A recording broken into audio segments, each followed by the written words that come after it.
40 ఏళ్ల హీరోకి 20 ఏళ్ల అమ్మాయి లవ్. ఇది నిజమైన ప్రేమా?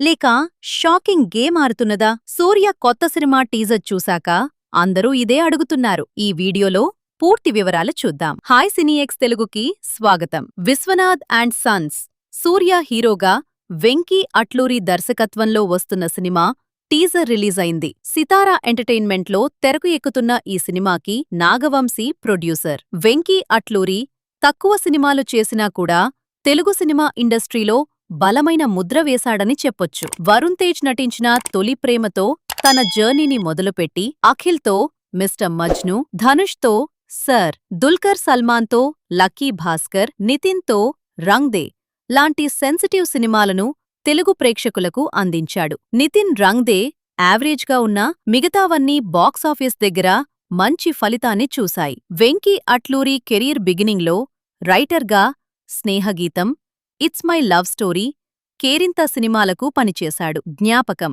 స్నేహగీతం సినిమాల్లో ఆర్టిస్టుగా వెండితెరమీద తలుక్కున మెరిశాడు. విశ్వనాథ్ అండ్ సన్స్ టీజర్ని చూస్తే సూర్య 40 సంవత్సరాల ఒక స్పోర్ట్స్ పర్సన్గా కనిపిస్తున్నాడు. 20 సంవత్సరాల మమిత బైజూ అతనిని ప్రేమిస్తున్నట్టు తెలుస్తుంది. రిచ్ పర్సన్గా ఉన్న సూర్యను మమిత నిజంగానే ప్రేమిస్తుందా, లేక తాను కోరుకునే లగ్జరీ లైఫ్ కోసం అతని వెనుకపడుతుందా అనేది సినిమాలో చూడాలి. సూర్య చివర్లో ఒక చిన్న పిల్లవాణ్ణి తీసుకువెడుతున్నట్టుగా ఒక షాట్ ఉంటుంది. ఏదో ఒక బలమైన ఎమోషన్తో ఉన్న సినిమాలాగా కనిపిస్తుంది. ఈ ఏజ్ గ్యాప్ కాన్సెప్ట్ మీద ఇప్పటికే మనకి అన్ని భాషల్లో అనేక సినిమాలు వచ్చాయి. వినీత్ నటించిన ఆరో ప్రాణం నుండి మొన్నటి మిస్సెట్టి పోలిసెట్టి వరకు అనేక సినిమాలు మనకి తెలుసు. దర్శకేంద్రుడు కె. రాఘవేంద్రరావు మొదటి సినిమా జ్యోతిలో కూడా చిన్న వయసురాలైన జయసుధ, వయసులో పెద్దవాడైన గుమ్మడిని పెళ్లి చేసుకోవడంలాంటి కాన్సెప్ట్ ఉంటుంది.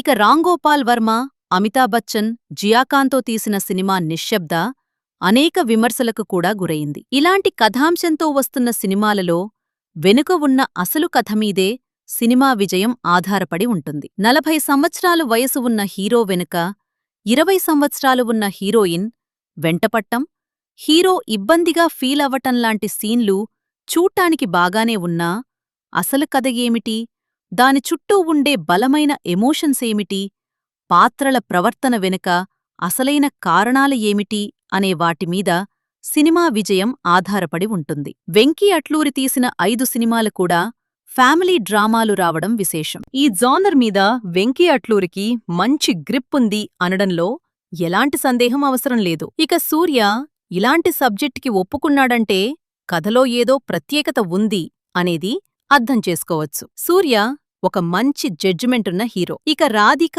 రవీనా టాండన్ లాంటి సీనియర్స్ కూడా ఇందులో కీలక పాత్రల్లో నటిస్తున్నారు. సితారా ఎంటర్టైన్మెంట్స్ ఈ మధ్య ఎక్కువగా తమిళ, మలయాళ హీరోలతో సినిమాలు చేస్తున్నట్లుగా విమర్శలు కూడా ఉన్నాయి. ధనుష్తో సర్, దుల్కర్ సల్మాన్తో లక్కీ భాస్కర్, ఇప్పుడు సూర్యతో విశ్వనాథ్ అండ్ సన్స్, ఇంకా 2-3 ప్రాజెక్టులు కూడా తమిళ్ హీరోలతోటే లైనప్ చేసినట్లు తెలుస్తుంది. తెలుగు హీరోల మీద నాగవంశీకి ఏమైనా కోపం వచ్చిందా, లేక ఇక్కడ హీరోలకి ఆ కథలు సూట్ కావట్లేదా, వాళ్లు ఒప్పుకోవట్లేదా అనేది ఆ భగవంతుడికి తెలియాలి. ఇలా ఒక తెలుగు ప్రొడ్యూసర్ ఎక్కువగా వేరే భాషలో హీరోల మీద డిపెండ్ అవటం కూడా మన హీరోలకు అంత మంచిది కాదు. ఏది ఏమైనా ఇదే బ్యానర్లో కంటిన్యూగా సినిమాలు చేస్తూ వస్తున్న వెంకీ అట్లూరి ఈసారి కూడా విశ్వనాథ్ అండ్ సన్స్తో ఒక మంచి విజయం సాధించాలని కోరుకుందాం.